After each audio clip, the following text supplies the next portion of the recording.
फैला के भोलेनाथ से खुशियों की कामना करिए।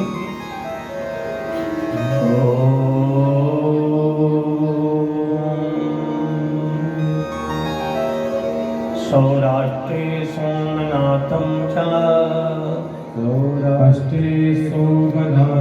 च श्रीशैले मल्लिकार्जुनं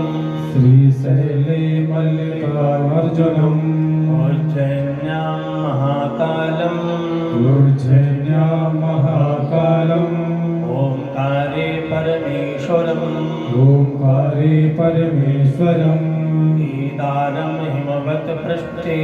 केदारं हिमवत् पृष्ठे डाकिन्यां भीमशङ्करं वाराणस्यां च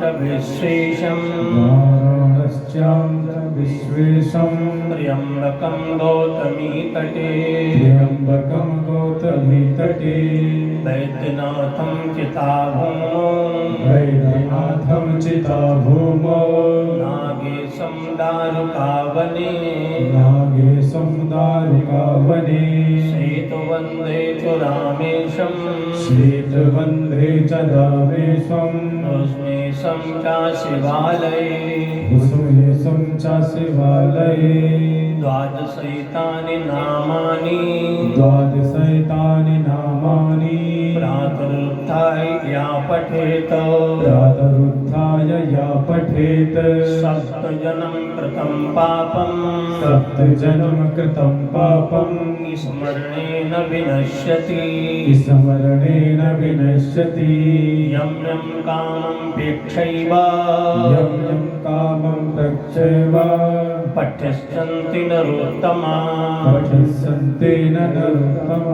तस्य फलं प्राप्तिर् भविष्यति न संशया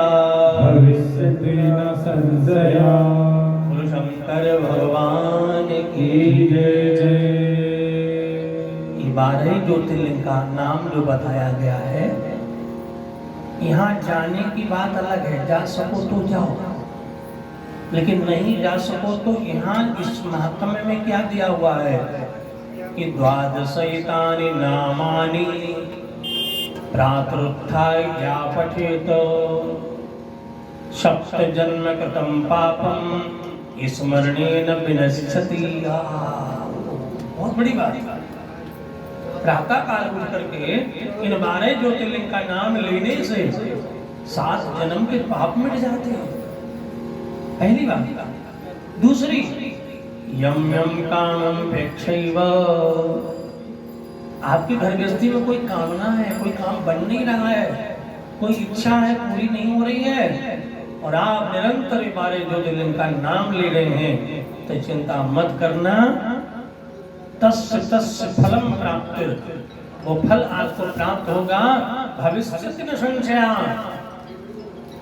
पुराण में लिख दिया है, फल आपको मिलेगा, संदेह मत करना, चिंता मत करना। मेरे भोलेनाथ 12 ज्योतिर्लिंग के नाम से, उसकी कथा से फल देंगे। बोलिए, सब तो नहीं जा सकते, सामर्थ्यवान तो बार बार चले जाएंगे, सामर्थ्य नहीं या व्यवस्था नहीं या ले जाने वाला नहीं तो कभी नहीं पहुंच पाएंगे। तो इसमें चिंता मत करना कि हम सोमनाथ नहीं गए, कि हम महाकाल नहीं गए। क्यों? क्योंकि अगर मन में है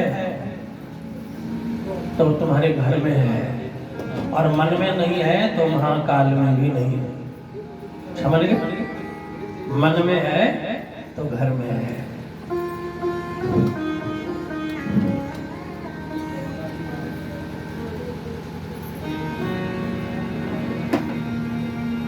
न मन में है तो न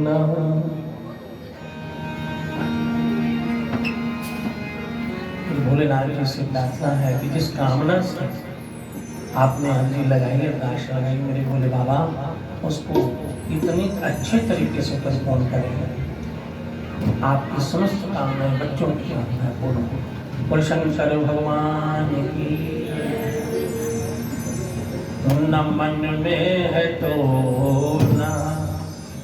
न मन में मिलेगा, न मन में तो ना, न मन में मिलेगा, न मन में तो ना, न मन में मिलेगा, न पाताल पृथ्वी गगन में मिलेगा, न पाताल पृथ्वी गगन में मिलेगा।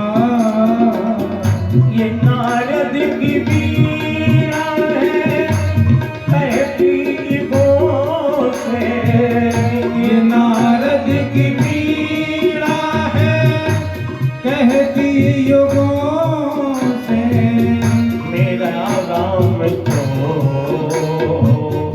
मेरा भोला तो हरि भजन में मिलेगा, मेरा राम तो हरि भजन में मिलेगा, न मन में तो ना, न मन में मिलेगा, न मन में तो।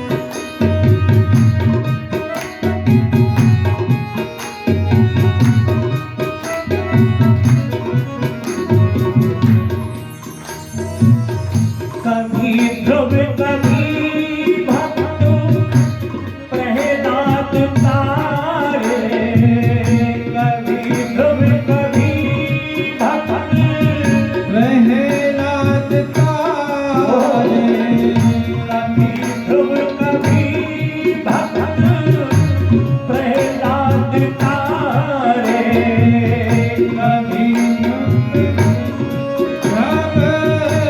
प्रहलाद तारे, कभी जाके सबूरी की किस्मत संवारे, कभी जाके सबरी की किस्मत सवारे।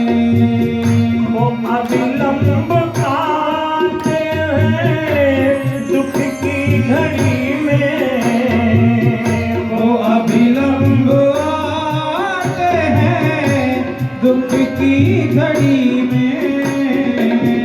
वो पीला और दुख के, वो पीला और दुख के रुदन में मिलेगा, वो पीला और दुख के रुदन में मिलेगा, न मन में तो ना, न मन में मिलेगा, न मन में तो।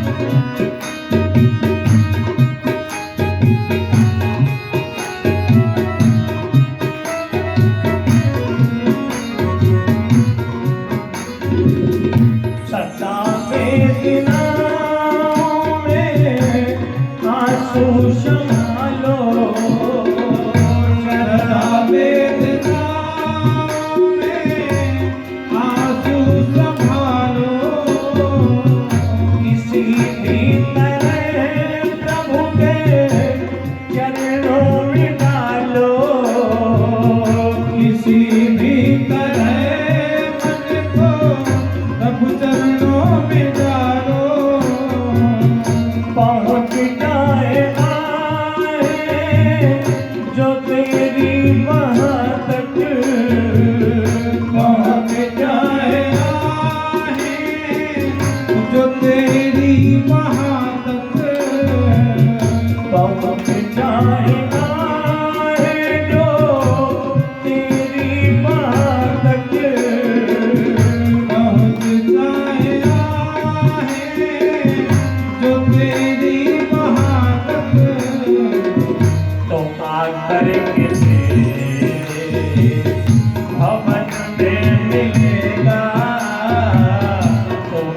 करके तेरे भवन में मिलेगा। मेरा नाम तो है भजन में मिलेगा। मेरा नाम तो हरि भजन में मिलेगा। न पाताल धरती गगन में मिलेगा। न पाताल धरती गगन में मिलेगा।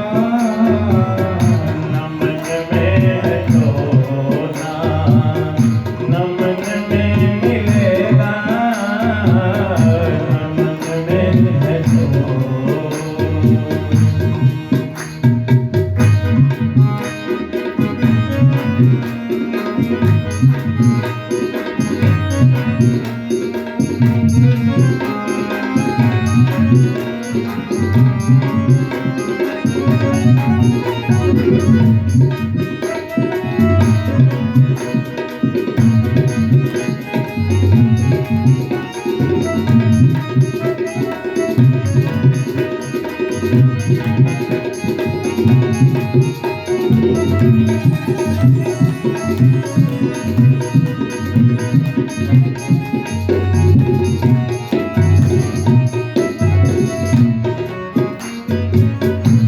जो राजन विनय से बुलाते रहेंगे। राजन विनय से बुलाते रहेंगे। दयालु है प्रभु जी वो आते रहेंगे।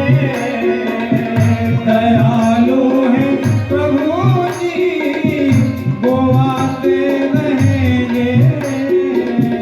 रहो नम्रताई कर मीठे बचन में। रहो नम्रताई कर मीठे बचन में। प्रभु मेरा मीठे बचन में मिलेगा।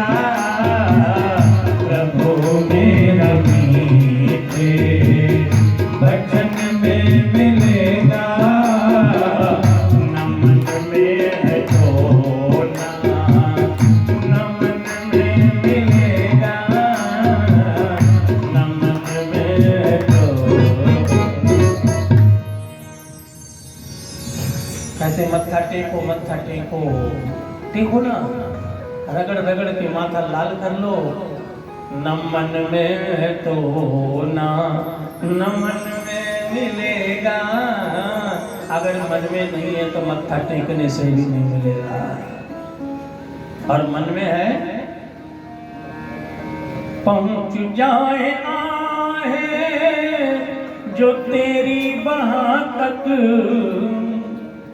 तो आकर के तेरे भवन में मिलेगा। सबरी की आहें तो पहुंची थी राम जी तक। रामा रामा रटते रटते बीती रे उमरिया। रघुकुल नंदन कब आओगे सबरी की नगरिया। जब आहें राम जी तक पहुंची तो सबरी को नहीं जाना पड़ा। राम जी तो आकर के तेरे भवन में मिलेगा। ठाकुर जी आकर पुकारेंगे भक्त मैं आगे आओ।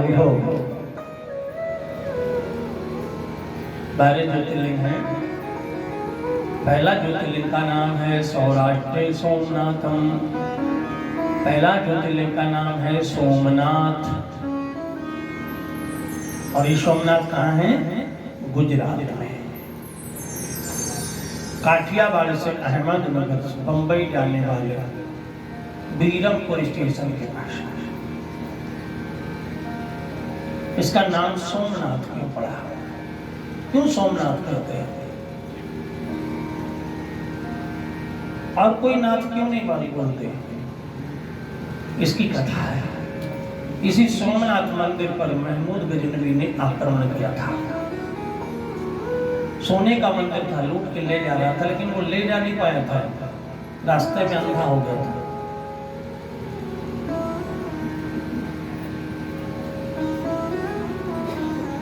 हमें आत्मरक्षा के लिए अपने अस्त्र शस्त्र उठाने चाहिए, भगवान के भरोसे नहीं। ना ना ना, कलयुग में इतनी भक्ति, इतना मन पवित्र नहीं है कि भगवान मंदिर में रहे, मन में रहे। सतयुग सब योगी विज्ञानी, आपने रामायण में चौपाई पढ़ी होगी, सतयुग में मंदिर नहीं बनता था, भगवान हृदय में रहते थे। जिसको जब जी चाहा प्रभु दर्शन दो तो भगवान सामने खड़े हो जाया करते थे। लेकिन कलयुग में ना तो मन पवित्र है, ना खान पान पवित्र है, ना आचरण पवित्र है। हाँ, भक्ति करते हैं लेकिन सच में उतने बड़े भक्त नहीं हैं। ज्ञानवंत कोटि नुमा कोई अनेक, कोई करोड़ों लोगों में कोई एक निकलता है बिरला, जो दुनिया से बच पाता है। वही प्रभु का संत कहलाता है, भक्त कहलाता है। तो सोमनाथ नाम क्यों पड़ा, सोमेश्वर नाथ क्यों पड़ा? आपने कथा सुनी सृष्टि वर्णन में, ब्रह्मा जी के पुत्र हुए राजा दक्ष। दक्ष ने मनु शत्रुपा को उत्पन्न किया। शत्रुपा जी के 3 बेटियां, 2 बेटा हुआ, आकुति, प्रसूति और देवहूति। आकुति का विवाह रुचि प्रजापति के संग हुआ, प्रसूति का विवाह राजा दक्ष के संग हुआ। जिन प्रसूति के गर्भ से 60 कन्याओं ने जन्म लिया।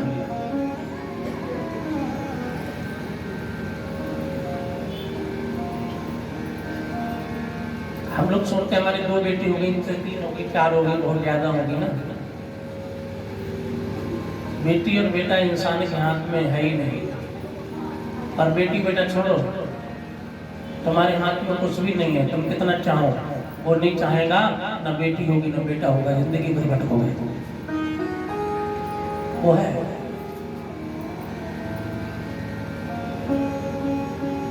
60 बेटियां हुई हैं, जिनमें 10 का विवाह कश्यप ऋषि के संग किया था। इन्हीं कश्यप ऋषि में के यहाँ 10 पत्नियों में विनीता के गरुड़ जी हुए, जो भगवान के वाहन बने। गरुड़ जी विनीता के पुत्र हैं। कद्रु के सरक हुए, दिति के राक्षस हुए, अदिति के देवता हुए। अदिति के घर में ही भगवान वामन का अवतार हुआ, जो आप भागवत में सुनते हो। दक्ष ने अपनी 27 बेटियों का ब्याह चंद्रमा के संग कर दिया। ये 27 बेटियां ही जो हमारी पत्रा है, पंचांग है, उसके 27 नक्षत्र ही 27 बेटियां हैं। अश्विनी, भरणी, कृतिका, रोहिणी। तो जो चंद्रमा है 27 में सबसे सुंदर है रोहिणी। वो रोहिणी से बहुत प्रेम करता है। और आज भी चंद्रमा जो है आसमान में रहता है, रोहिणी भी तारा बनकर के रहती है। तो चंद्रमा के पास जब तुम्हें पीला पीला तारा दिखे, समझ लेना यही रोहिणी तारा है। उसकी पत्नी है रोहिणी, चमकीला पीला, चंद्रमा के बराबर ही रहेगा वो, एक तारा चमकता हो। देखना इसको जरा, क्योंकि अब हम लोग बाहर की दुनिया नहीं देख पाते। जब से हमारी कोठियां बनी, मकान बने, आंगन में सोना बंद हो गया, तब से बहुत सी चीजें नहीं देख पाते। पहले के जमाने में आंगन में लेटा करते थे तो ऐसा लगा कि एकदम गुब्बारे जैसा, बहुत मतलब प्रकाश इतना बड़ा प्रकाश इधर आया और समाप्त हो गया, ऐसा दिखता था पहले जो बाहर लेटा करते थे। कोई कहता तारा टूट गया, तारा नहीं टूटता था। जैसे जो महापुरुष मरते हैं उनकी आत्मा में इतना प्रकाश होता था, तो वो ढूंढते थे गांव में जाकर कौन सा घर भक्त का घर जहां हम जन्म ले लें। अब अगर रात में आंगन में लेट कर देखो तो वो आत्माएं दिखाई नहीं देती। क्यों? क्योंकि अब इतनी पवित्र आत्माएं नहीं रही जो प्रकाश दिखाई दे। हमारी बात का अगर विश्वास ना हो तो किसी बुजुर्ग से पूछना जो बाहर लेटता हो। मैंने खुद आंखों से देखा, जब मैं गांव में लेटा करता था तो एकदम ऐसा लगा जैसे ये लाइट कुछ भी नहीं है, इतना सा प्रकाश ऐसे हुआ नाम से गायब हो गया। डर जाते थे बचपन में, तो बोलते थे ये क्या हुआ, बोले चुप रहो। क्यों? बोले किसी महापुरुष की आत्मा जन्म लेने के लिए अच्छी कोख ढूंढ रही, बढ़िया घर ढूंढ रहा है। तो चंद्रमा रोहिणी से प्रेम करता हुआ तारा है। इस समय, उस समय नारी थी, 26 बेटियों से प्रेम नहीं करता। 26 बेटियों ने पहले तो अपना प्रयास करके देख लिया, लेकिन चंद्रमा ने किसी की तरफ ध्यान नहीं दिया। जब बेटी बहुत लाचार हो जाए तो फिर अपने पिता से शिकायत करे। जरा जरा सी बात पे शिकायत करने से घर बिगड़ते हैं।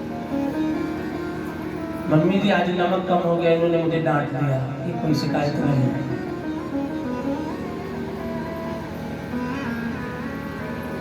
मम्मी जी कह रहे कि आप आपकी अगर कल भोजन बनाना ना तो आधा डाल देना, फिर देखो कैसे शिकायत करता है।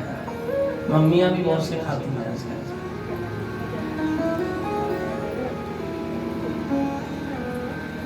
जब से ये मोबाइल हुआ है तब से तलाक के मामले बढ़े हैं। जरा जरा सी बात मम्मी को सुनने को मिलती है, वो सिखाती रहती है। तो बेटियां सब 26 की 26 रोते रोते पिता दक्ष के पास गई। पिताजी, हमारे पति चंद्रदेव जो हैं वो बहन रोहिणी को बहुत प्यार करते हैं, लेकिन हमको प्यार नहीं करते। दक्ष ने चंद्रमा को बुलाया और कहा, देखो तुम्हारे साथ 27 बेटियों का ब्याह करने का मतलब मेरा ये है कि अभी विधाता की सृष्टि में पुरुषों की संख्या कम है और अधिक स्त्रियां होंगी, उनसे जितनी अधिक संतान होगी सृष्टि आगे बढ़ेगी।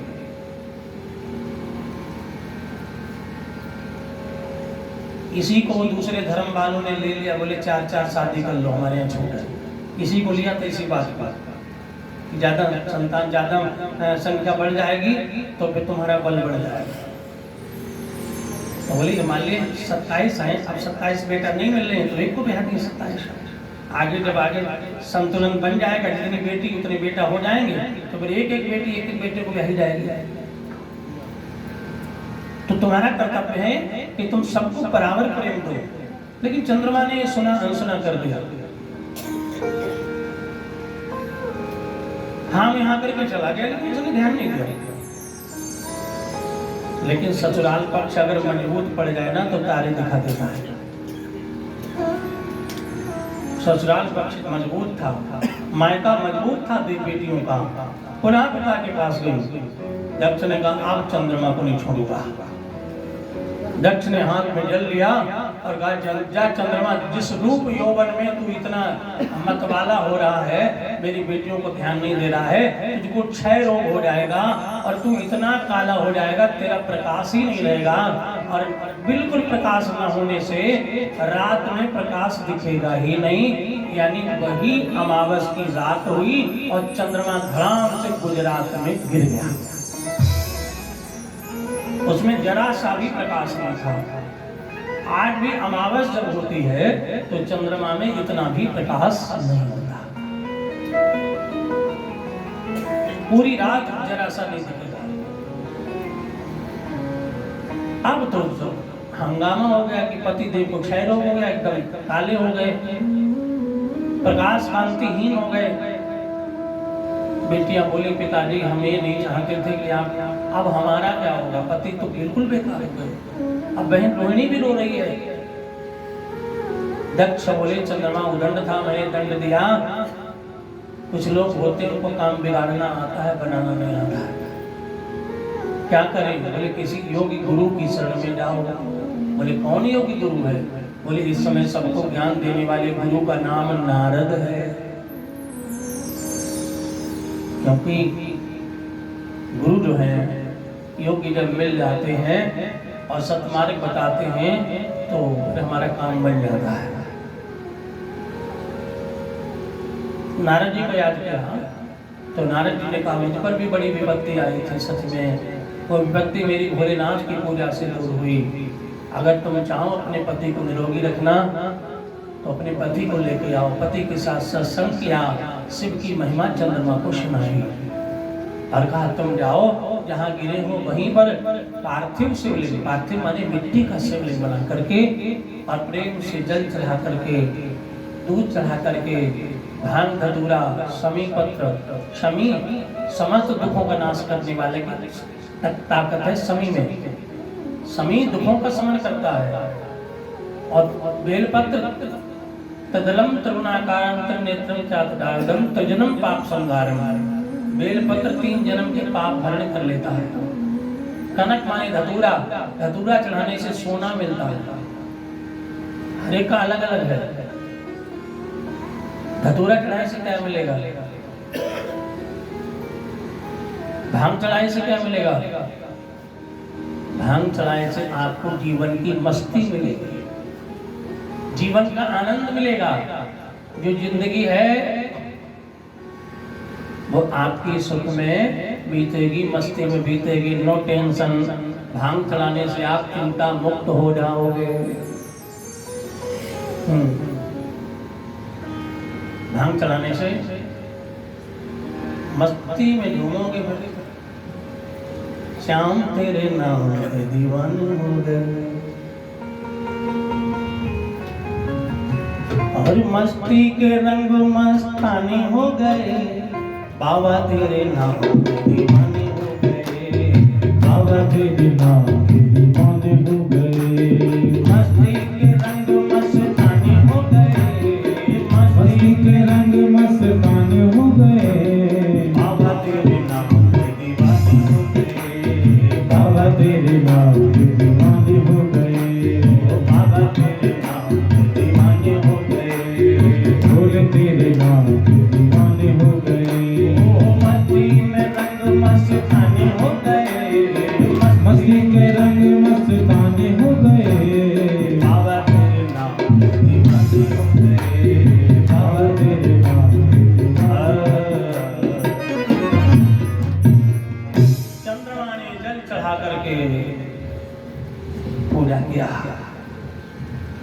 और पूजा करके भोलेनाथ उन पर दया करो, दया करो, कृपालु दयालु, दया करो भगवान हम पर दया करो। ये प्रभु पूजा करते करते चंद्रमा को बड़ा समय बीत गया, लेकिन दुख में था, इसलिए रात दिन शिव जी का महामंत्र जपने लगा। ओम नमः शिवाय।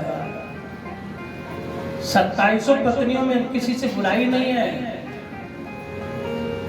उसकी भक्ति से प्रसन्न भगवान शिव हो गए और भगवान शिव एक दिन चंद्रमा का धीरज ही टूट गया। उसने कहा आज पूजा मेरी आखिरी है, ऐसे जीवन को जीकर क्या करूंगा जिस जीवन में अंधेरा ही अंधेरा हो। आज मैं प्राण त्याग दूंगा। और जैसे ही भोलेनाथ का नाम लेकर के वो मरने को तैयार हुआ, पूजा तो कर ही रहा था, दुख दूर नहीं हुआ। अचानक उसी शिवलिंग यानी उस शिवलिंग में से ज्योति प्रकट हो गई और ज्योति प्रकट होने से उसका नाम ज्योतिर्लिंग पड़ा। और शंकर भगवान त्रिशूल डमरूधारी भगवान शिव उसमें से प्रकट हो गए। सोतवाच सूत जी महाराज कहते हैं, हे ऋषियों, जब भगवान शिव को चंद्रमा ने देखा तो वही भगवान शिव की प्रार्थना करने लगा, भगवान शिव का गुणगान करने लगा, भगवान शिव से अपनी भीख मांगने लगा। यदि प्रसन्नो देवेश किम साध्यम भवेत्तमं तथापि मे शरीरस्य क्षयं बालैः शंकरः क्षन्तव्यो मे अपराधं कल्याणं कुरु सर्वदा। इति उक्ते च तदा तेन शिवो वचनम् अब्रवीत्, यदि प्रसन्नो देवेश। क्या कहा चंद्रमा ने? हे देवेश, हे महादेव, यदि मुझ पर प्रसन्न है तो मेरा रोग दूर कर दीजिए। 6 रोग मुझे हो गया है, मुझे श्राप लगा हुआ है।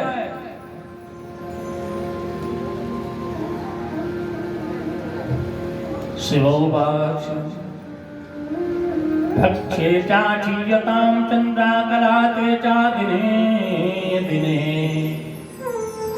हे चंद्रमा, मैं दक्ष का श्राप मिटा नहीं सकता, लेकिन तुझे एक वरदान देता हूं, तू निराकार रूप में जब रहेगा, चंद्रमा निराकार और सूर्य निराकार, मैंने बताया जो गोलाकार वो निराकार होते हैं, और जो रथ पर सवार हैं मनुष्य के रूप में, देव के रूप में, मूंछों वाले, मुकुट वाले, वो साकार सूर्य हैं जो 7 घोड़ों के रथ पे बैठते हैं।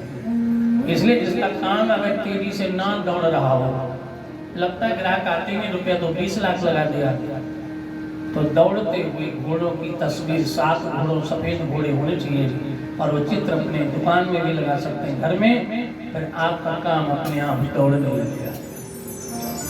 ऐसी शिव पुराण की मान्यता है। 7 घोड़ों वाली, सफेद घोड़ों वाले चित्र। जब हमारा लगे कि हमारा काम ऐसा, कितना पैसा लगाया, ग्राहक ही नहीं आ रहा है, नौकरों का खर्चा नहीं निकल पा रहा है, बिजली का बिल नहीं आ पा रहा है, इतना पैसा लगाया, व्यापार दौड़ने लगेगा आपका। तो 7 घोड़ों का चित्र आप अपने घर में लगाएंगे, पूर्व दिशा में, पूर्व और दक्षिण दिशा, पूर्व दक्षिण से मिलता हुआ आप लगाएंगे इस तरीके से। तो भगवान ने कहा कि पक्षी चाचियताम चंद्र, हे चंद्रमा, मैं व्यवस्था कर दे रहा हूं, तुम एक पक्ष में निराकार रूप में घटोगे और दूसरे में बढ़ोगे, यानी 15 दिन में घटोगे और 15 दिन बढ़ते बढ़ते तुम पूर्णमासी का चंद्रमा हो जाओगे, और जब पूर्णमासी का चंद्रमा बन जाओगे तो वो पूर्णमासी भगवान को प्रिय होगी, गंगा को प्रिय होगी। उसमें यदि कोई सत्यनारायण का व्रत करेगा तो उसकी कामनाएं पूर्ण हो जाएंगी, और गंगा स्नान करेगा तो सारे पाप मिट जाएंगे। पूर्णमासी पूर्ण हो जाओ। चंद्रमा ने कहा, भोलेनाथ, मुझसे गलती हुई, क्षमस्व अपराधम। भगवान ने कहा गलती तो हुई है, लेकिन ऐसी गलती दोबारा करोगे तो फिर मैं तुम्हें कभी क्षमा नहीं करूंगा, ना तुम्हारी पूजा से प्रसन्न होगा, क्योंकि पत्नी से तुम्हारा विवाह हुआ, तुम प्रेम नहीं करती, अपराध है, पाप है। तब चंद्रमा ने कहा मैं रोहिणी के समान सबको प्रेम करूंगा। तभी से चंद्रमा जो है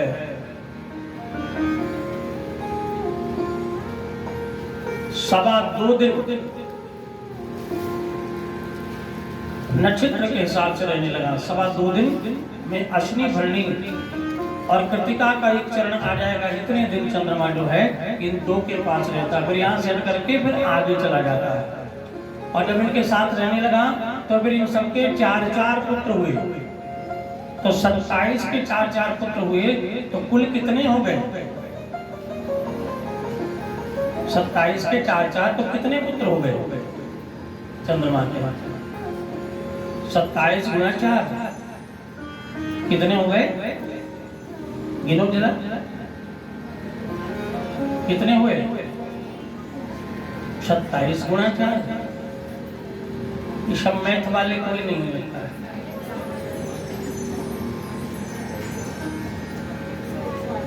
एक 108। इसलिए पंचांग में 27 नक्षत्र जब लिखे होते हैं तो एक नक्षत्र में 4 चरण होते हैं, और उसमें 4 नाम आते हैं। एक नक्षत्र में 15 घड़ी का एक चरण होता है, और इसमें एक अक्षर में नाम रखा जाता है। जैसे अश्विनी नक्षत्र में किसी का जन्म हुआ है तो फिर वो अश्विनी नक्षत्र वाला चू चे चो ला 4 अक्षर आएंगे उसमें। अगर आखिरी 15 घड़ी में जन्म हुआ है तो उसका नाम ला से होगा, लखन, लक्षण। और शुरू की घड़ी में होगा तो चुन्नी नाम होगा। ऐसे चंद्रमा ने हर पत्नी से 4-4 यानी 108, और माला में 108 ही दाने इसीलिए बनाए गए कि 108 से ज्यादा अक्षर ही नहीं है, नाम ही नहीं है। इन 108 में सबका कल्याण हो जाता है, इसलिए माला में 108 दाने हैं, 9 नहीं होते। और 108 ही अक्षर के नाम पूरी दुनिया में सबके मिलेंगे। 109वां अक्षर पैदा नहीं हुआ। वैसे तो हिंदी वर्णमाला में केवल 52 अक्षर, इन बावन की बात नहीं है, लेकिन ज्योतिष में हर बेटी के, यानी चंद्रमा की पत्नी के 4 बेटा हुए हैं, इसलिए उसके हिसाब से ज्योतिष अनुसार 108 अक्षर पत्रा में पंचांग में आपको मिलेंगे। चंद्रमा प्रसन्न हो गया, बोल बाबा हमेशा पत्नियों का सम्मान करेंगे, किसी को कम किसी को ज्यादा नहीं समझेंगे। बाबा से कहा, बाबा मेरे पास आज कुछ नहीं है तो मैं आपको क्या दूं? बाबा बोले मुझे कुछ नहीं चाहिए। बोले नहीं, फिर भी मेरे पास सिर्फ मेरा बार है। और चंद्रमा का बार कौन सा है आप जानते होंगे? चंद्रमा का दिन कौन सा है? नहीं मालूम है? अरे सूर्य का दिन कौन सा है? नहीं पता। सन डे, सन माने सूर्य, रविवार। हनुमान जी का दिन कौन सा है? मंगलवार। और बुध का दिन कौन सा? बुधवार, बुध ग्रह। बृहस्पति के दिन कौन सा? वीरवार, बृहस्पतिवार। कि शंकर जी का दिन नहीं था सोमवार, चंद्रमा का था। शंकर जी का दिन नहीं है सोमवार। तो चंद्रमा ने कहा कि हे प्रभु मेरे पास कुछ नहीं, आज से मैं अपना बार आपको देता हूँ, आज से इसे स्वीकार करो। अब पूजा करने वाले भक्तों के लिए मेरा बार ही शंकर जी का बार कहलाएगा, सोमवार कहलाएगा। और जो सोमवार की पूजा करेगा उसके घर में मैं अमृत वर्षा करके धन्य कर दूंगा। चंद्रमा ने अपना बार दे दिया। और हनुमान जी का बार है कौन सा? मंगलवार। लेकिन हनुमान जी को एक बार और किसी ने दिया था, मालूम किसने दिया? पता है किसी को? राम कथा सुनिए नहीं, उसमें बताया गया शनिवार हनुमान जी का बार है। क्यों बना? जब हनुमान जी लंका में आग लगा रहे थे, और लंका में आग हनुमान जी ने जब लगाई तो हनुमान जी की पूंछ में लपेटने के लिए कपड़ा हर घर से आया था, आपको मालूम होगा। रहा न नगर बसन घृत तेला, बाड़ी पूंछ के इनका घेरा। हनुमान जी ने खेल किया तो सारा कपड़ा आ गया हर नगर से। रावण ने पूछा किसके किसके घर से कपड़ा आ गया, सब लिस्ट बता दी। बोले एक घर से नहीं आया। बोले कौन सा? बोले विभीषण के घर से। बोले कोई बात नहीं, बेवड़ा है, भक्ति करता रहने तो उसका कपड़ा भी मत लाओ। जब हनुमान जी लंका में आग लगाने लगे तो हनुमान जी ने पूरी लंका में आग लगाई, लेकिन विभीषण के घर में नहीं लगाई। क्यों? क्यों छोड़ दिया? क्योंकि विभीषण ने जब चंदा ही नहीं दिया तो हनुमान जी प्रसाद क्यों दे?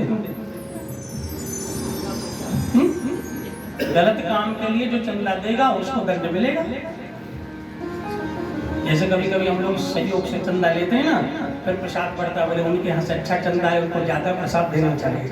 हाँ, अच्छे काम में जिसको चंदा ज्यादा आता है ना उसको ज्यादा प्रसाद मिलता है। लेकिन हनुमान जी भी सुनते जिसके घर से ज्यादा घी तेल आया उसको अंदर तक खूब जला।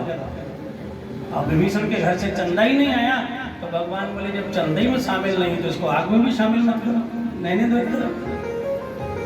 लंका में आग लगा रहे थे तो एक चौपाई है, उसका नाम है उलटी पलटी लंका सब जारी।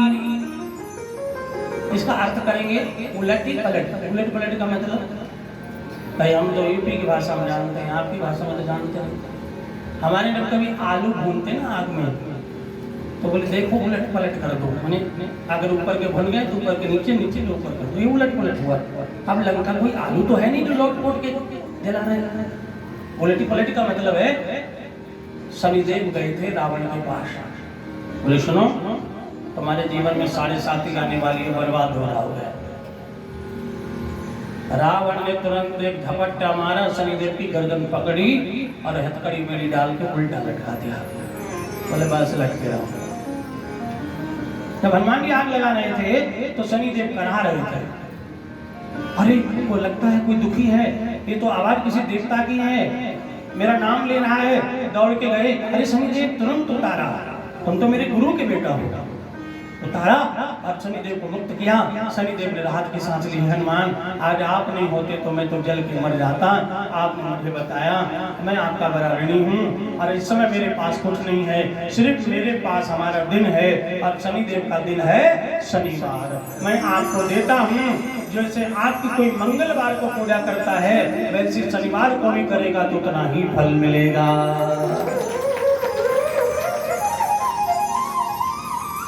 इसलिए शनिवार को ही हनुमान जी की पूजा होती है। यद्यपि ये दिन हनुमान जी का नहीं है, लेकिन हनुमान जी को गिफ्ट में मिला हुआ है। खुश होके किसे कौन क्या ना दे दे। कल हम भी जाएंगे, देखेंगे खुश होके हमें कौन क्या क्या देता है। क्यों रमेश जी, कल हमारी भी विदाई है, देखते हैं कौन कौन क्या क्या देता है। खुश है भी नहीं, ये भी तो नहीं पता खुश है कि नहीं। क्या पता ऊपर से मुस्कुरा रहे हो, अंदर से ना रहे हो, ये भी तो नहीं पता लगता। एक्सरे मशीन भी तो नहीं है हमारे पास, लेकिन आपके चेहरे को देख के लग रहा है कि आप लोग प्रसन्न हो, खुश हो। आपको देख के लग रहा है।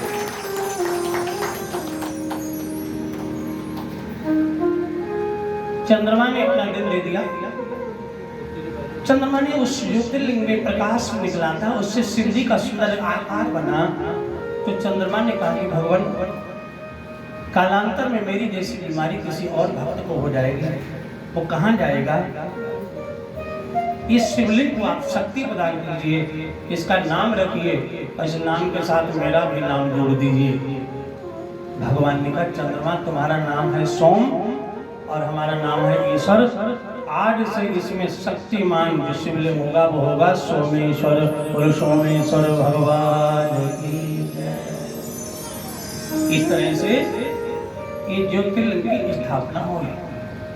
वहाँ आज भी एक तालाब है जिसमें डुबकी लगाने से शरीर के रोग दूर हो जाते हैं। ऊपर त्वचा वाले, मैंने आपको बताया था, किसी भी बहन को, बेटी को, जब उसकी अवस्था 16-17 वर्ष होती है, बड़े बड़े दाने निकल आते हैं, आप अपने घर में मंदिर में ना जा सको तो नर्मदेश्वर जी को रखो। मैंने बताया था नर्मदेश्वर, कल दर्शन कराया था। गाय का दूध निकला हुआ तुरंत का चढ़ाइए, और दोनों थोड़ा बचा के दोनों मिला के चेहरे पर निरंतर 7 दिन ही लगाने से कभी भी जीवन में वैसे दाने आपको दिखाई नहीं देंगे। ये सोमेश्वर भगवान सोमनाथ की कृपा है, सोमेश्वर भगवान की। और अगर किसी को चाहिए नर्मदेश्वर आपको ना मिले तो बता देना पिंकी जी को, क्योंकि भगवान की कीमत तो मैं लगा नहीं सकता। बदले में कोई मुझे जो दे दे, 1 रुपया दे दे, 100 दे दे, 10 दे दे, जैसे पीतल के स्टैंड पर आपको मिले थे, अगर कोई चाहे तो मैं 22 तारीख से फिर मेरी कथा जलंधर में हो रही है, आप सबके लिए मैं नर्मदेश्वर ला के दे सकता हूँ। उसका भी कोई रेट निश्चित नहीं, क्योंकि मेरा धंधा नहीं है, भगवान की कीमत नहीं होती। हालांकि वो सब आते पैसे से ही, बदले में निश्चित नहीं कि आप इतने दो, वो सौदा हो जाएगी। और वो दुनिया में सौदा करो, लेकिन भगवान का सौदा मत करो। जिस किसी को अगर चाहिए अपना नाम नोट करा देंगे, किसी से कोई पैसा पहले नहीं होगा, बाद में फूल की तरह जो अर्पण करके उनके नाम से दे दोगे वो मुझ तक पहुँच जाएगा। किसी को भी नर्मदेश्वर अगर चाहिए तो अपना नाम लिस्ट में लिखा देना, जैसे आपने दर्शन किए थे। बताओ कभी मंगा दो, दोबारा दर्शन करा दो। जिसको भी चाहिए अपने घर में पूजा कीजिए। नर्मदेश्वर का रखने का कोई पाप नहीं लगता, इनकी कोई स्थापना ही नहीं होती, ये स्वयं सिद्ध होते हैं। बाकी अगर चीनी मिट्टी का भी शिवलिंग घर में रखते हो तो पाप लगता है, पत्थर का शिवलिंग रखते हो तो भी पाप लगता है। स्फटिक का, तारे का शिवलिंग अपने घर में रख सकते हो। लेकिन नर्मदेश्वर में एक विशेषता है, उनको वरदान मिला। भगवान ने कहा था नर्मदा से कि तेरी नदी में पाए जाने वाला जो गोल पत्थर मेरे शिवलिंग का रूप होगा, उसमें बिना पूजा के, बिना पाठ के मेरी शक्ति होगी, मुझे प्रणाम जीव कर लेगा तो मेरी कृपा हो जाएगी। जिस किसी को भी चाहिए, आपको 22 से 27 तारीख तक भागवत जी की कथा जलंधर में है, तो कहीं आएंगे और हमें को बुला के भेज देंगे, आपके घर घर तक पहुंच जाएगा वो पार्थिव उस नर्मदेश्वर शिवलिंग। कैसे होते हैं इसके लिए, जैसे बहुत लोग बीमार रहते हैं ना, तो मैंने उपाय बताया बीमार रहते हैं। अब पिपलेश्वर भगवान नहीं मिले, पिपलेश्वर जैसे पिपलेश्वर भगवान के नीचे शिवलिंग बना के तो अपने पीपल के नीचे रख लो जाके, नाम उनका पिपलेश्वर आज बोल दो, है नर्मदेश्वर लेकिन नाम पिपलेश्वर बोल दिया। और फिर शमी पत्र आदि सब कुछ चढ़ाने के बाद पीपल के पत्ते भी चढ़ाकर उनके सर ले आइए तो पिपलेश्वर भगवान आपके सारे संकट दूर कर देंगे, बीमारी दूर कर देंगे। कितनी बड़ी बीमारी हो।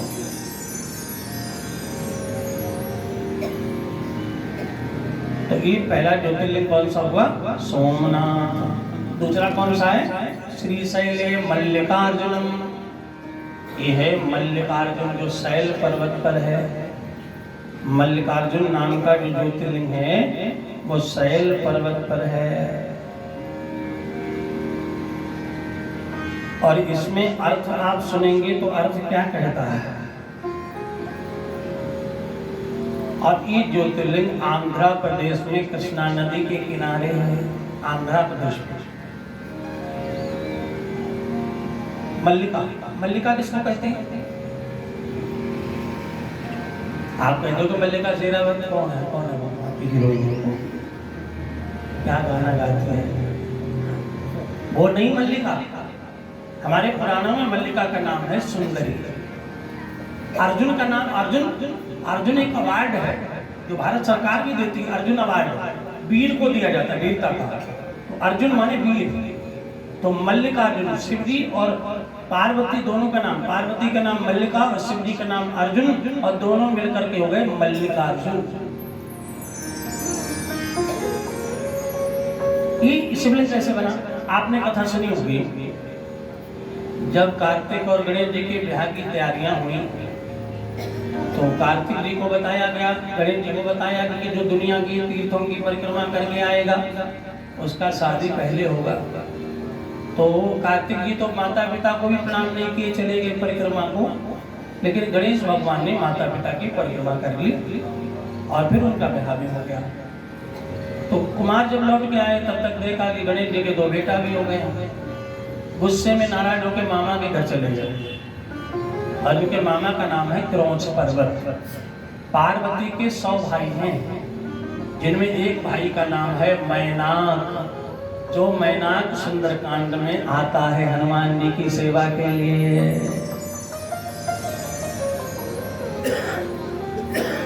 बार बार रघुवीर समारी, तर क्यों पवन तनय बल भारी।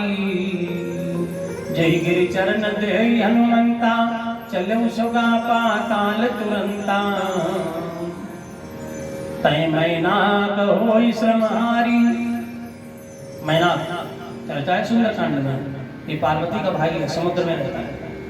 एक क्रौंच पर्वत पार्वती मैया का भाई है। तो भाई मामा के घर चले गए, लेकिन जब इन्हें याद आई, संकल्प कर लिया हम नहीं जाएंगे, वो हमें बुलाने आएंगे, हम कब जाएंगे। अब याद में क्या करते, शिवलिंग बनाते, उसकी पूजा करते। अब इधर पार्वती और शंकर जी को बड़ी याद आती है, दोनों चर्चा करते हैं मेरे बेटे के बिना मेरा शिव परिवार अधूरा है। शिव परिवार में गणेश जी, कार्तिक, गौरी, नंदी, इनमें एक भी अगर कम है तो शिव परिवार अधूरा है। इसलिए जब कभी शिवालय में शिव परिवार लगाए तो कार्तिक भी होने चाहिए। तो पार्वती माँ एक बार मिलने गई, कई गुस्से में कह दिए, कह तो हम नहीं मिलते ऐसे स्वाति माँ से, अपने बेटे का शादी कर लिया, हमको पराया बना दिया। पार्वती लौट आए। बाबा अब क्या करें? बाबा बोले मेरी भी बड़ी इच्छा हो रही है। तब बाबा ने कहा ऐसा करते, रूप बदल के जाते हैं। बाबा ने लिया धनुष्मान, जटा गायब कर दी, गंगा गायब कर दी, बड़ी बड़ी मूंछें, बढ़िया भयानक भीमकाय शरीर, ऐसा लगता कोई वीर अर्जुन जैसा आ रहा।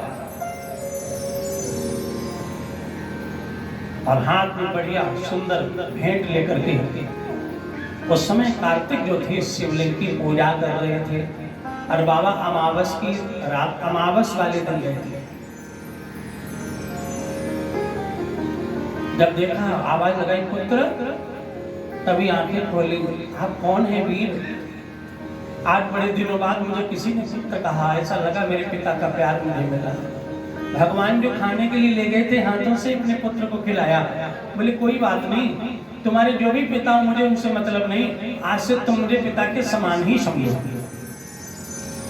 गोद में भी लिया, प्यार करके वो चले आए। पार्वती से कहा मुझे तो बड़ा प्यार मिला, आज मैं गोद में बैठ गया मेरा बेटा। पार्वती मैया बोली मेरी गोद में कब बैठेगा? बोले तुम भी वेश बदल के जाओ। तब पार्वती माता ने वेश बनाया मल्लिका। मल्लिका माने सुंदरी। और पूर्णमासी के दिन वो रोजाना पूजा करते थे, पूर्णमासी को पहुंच गई।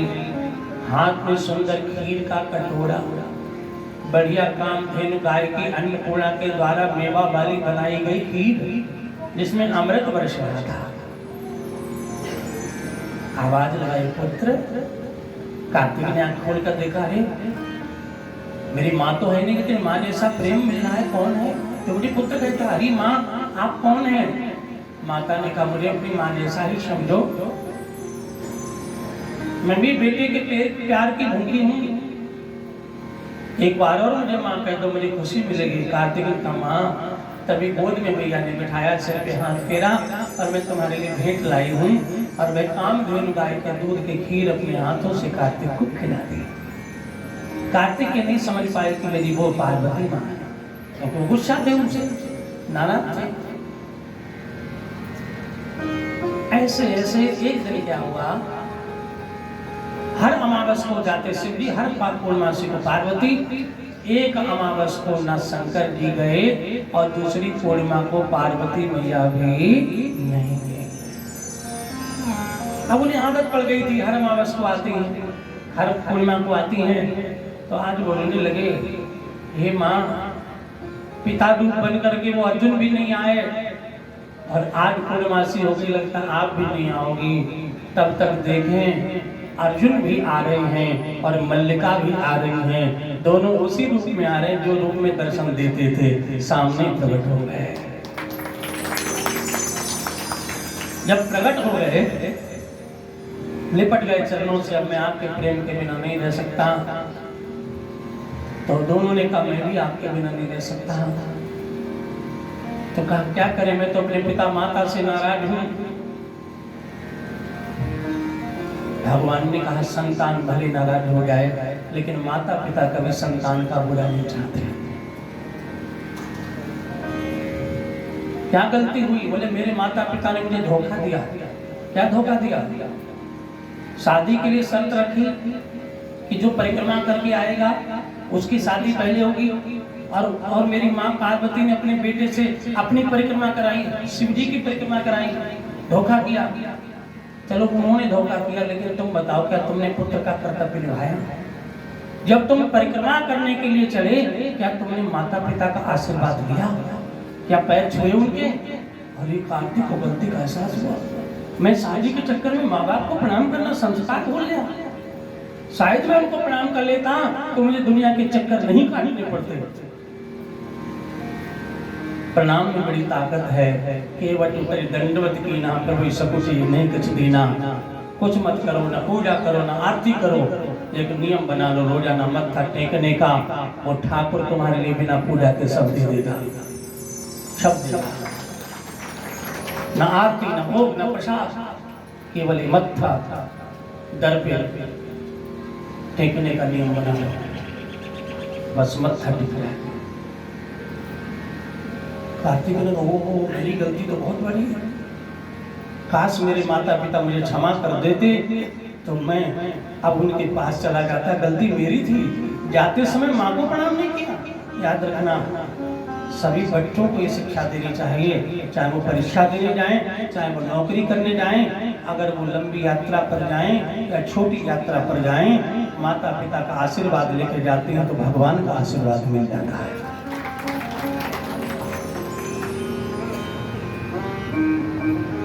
कार्तिक रोने लगे, अब मैं क्या करूं?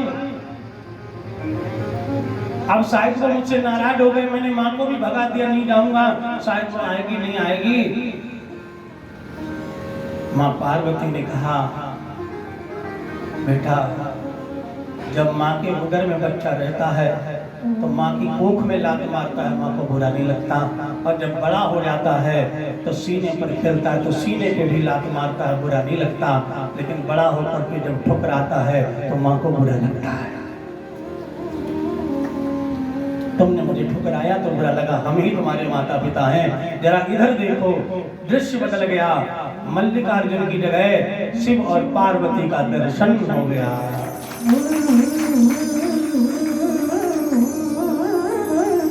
चलो बेटा, हम तुम्हें बुलाने आए हैं, तुम्हारे बिना हमारा कैलाश अधूरा है। कार्तिक ने कहा पिताजी हम चलेंगे, लेकिन काश ये जो शिवलिंग बना के मैंने पूजन किया है, किसी के माँ बाप का प्यार जिन्हें ना मिल रहा हो, इस शिवलिंग की पूजा करें, ऐसा आशीर्वाद दे दो कि संसार में उनके माता पिता तब तक रहें जब तक उनकी उम्र पूरी ना हो जाए। कभी बीच में छोटे बच्चे को छोड़ के माता पिता न जाए, जो आपको इस शिवलिंग का दर्शन करे। और इसका नाम भी रख दो, क्योंकि आप दोनों का वो नाम जो आपने पहले बोला था, आपने कहा हम अर्जुन हैं, आपने कहा हम मल्लिका हैं, तो इसलिए आप दोनों का यही नाम रहेगा। तो भगवान ने कहा जाओ, अब इस मेरे ज्योतिर्लिंग का नाम रहेगा मल्लिकार्जुन। बोलो मल्लिकार्जुन भगवान की। एक एक ज्योतिर्लिंग की कथा आपको मिलेगी।